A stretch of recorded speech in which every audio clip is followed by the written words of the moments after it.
Po. Ang dami po dapat natin pagpasalamat sa Panginoon. Yun nga po yung blessing po na yung totoo pong hindi po tayo dapat ang maghabol. Alam niyo po, 2023 na rin po na ito. Sobrang salamat sa Panginoon. Di ko nga rin po akalain, talaga ang Lord po yung nag-provide. Nagkaroon po kami ng maliit na bahay.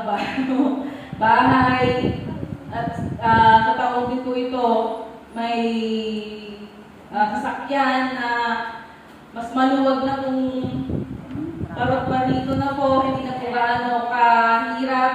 Sabi nga po niya kanina, kasusunod, puro wheels na yan.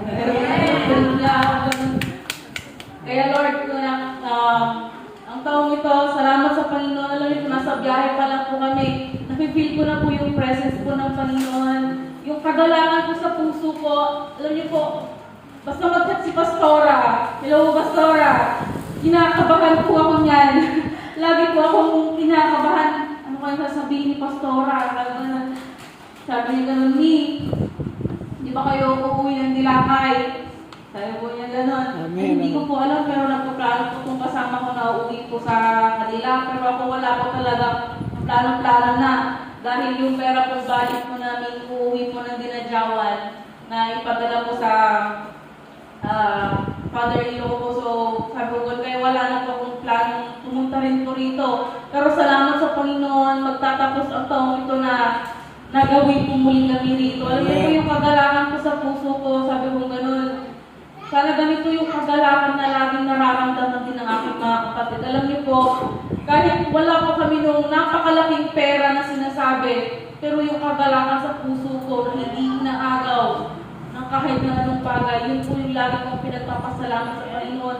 Yun yung laging strength ko na magpatuloy sa paglilingkod. Hindi ko pa man nakikita yung mga bagay na dinidesire ng puso ko, pero salamat Lord kasi nag-uumapaw talaga yung kagalakan sa puso ko. Kaya pag may mga kapatid na nakikita ko nasaan na sila, nakakasakit man kung minsan, pero gusto kong ipagpatuloy, gusto ko silang agawin sa apoy. Sabi nga po niya sa Jude na agawin po natin sila, snatch po natin, sabi nga po niya gano'n, mula sa apoy. Kamatayan. Kaya salamat sa Panginoon mga kapatid. At ayun nga, ang gaganda po ng mga narinig po natin. At yun yung lagi natin i-treasure mga kapatid. Kung naglilingkod ka sa Panginoon, alam din ng Lord kung ano yung pangangailangan mo. Amen, amen. Kung nagiging tapat ka sa paglilingkod, ibibigay ng Lord kung ano yung dinidesire ng puso mo. At salamat sa Panginoon, kahit din po ako, testimony ko, ilang beses nila akong sinasabihang mag-abroad. Pero nasasaktan yung puso ko, parang sabi ko, parang gusto nila akong ilayo sa Panginoon. Kahit minsan po talaga, hindi ko din desire, hindi pumasok sa isip ko mag-abroad. Ang desire ng puso ko, makapag-tour at makita ko lang yung mga ginawa ko niya dito po. At maranasan ko yung mga bagay ngayon na nararanasan ko ng iba. Bakit? Anak po tayo ng Panginoon. Amen, amen. Anak tayo ng Diyos. Nais ng Diyos iparanas yung mga bagay na iyon. Amen. Kaya mga kapatid, magpatuloy po tayo. Wala pa mo po yung milyon sa ating pong mga kamay. Napakalaking reward ang naghihintay po sa amin sa langit. Yun yung reward na hindi po maaagaw ng sinuman at hindi po kakalawangin dito po. Amen? Kaya mga kapatid, pagpatuloy po natin ito, ang nasimulan po natin, maging matatag, malakas po tayo. Sa buong isang taon ito, hindi po tayo iiwan ng Panginoon.